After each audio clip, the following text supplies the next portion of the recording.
The 4080 Super uses the same 4-slot design as the 4090, so the radiation will be very thick. Compared to the 3080 Titanium Raptor, it will be larger. Now, let's talk about the core specs. The Super series is to replace the old model. It is also not difficult to see from the parameters. The 4080 Super specs have only gone up by 6% when compared to the 4080. About benchmark performance, the gap between the 4080 Super and the 4080 is really small. Compared with the 4090, the gap is still very large. So at least 3 cards can be inserted between this. In the test of 3D rendering blend, the difference between the 2 cards is also minimal. It's about 14% ahead of the 4070 Super with the same memory capacity.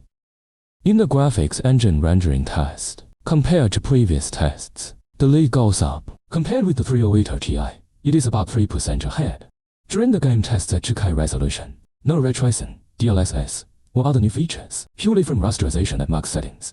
As you can see from the chart, the difference between 4080 and 4080 Super is only about 9 frames. The gap is 6.9%, matches the difference between their CUDA numbers. So in the 40 series, at least the 4080 Super didn't touch CUDA marginal effect.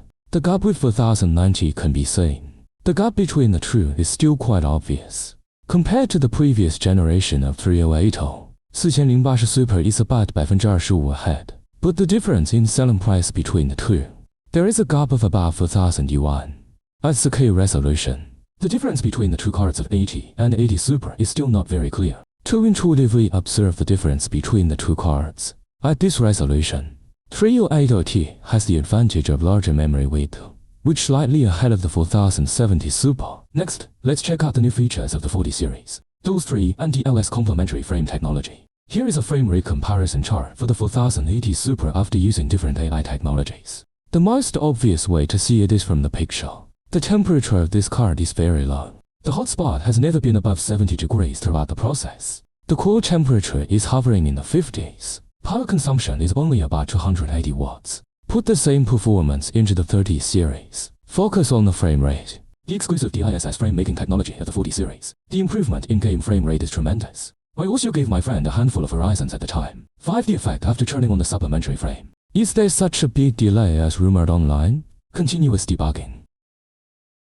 The final conclusion is that it is still very good.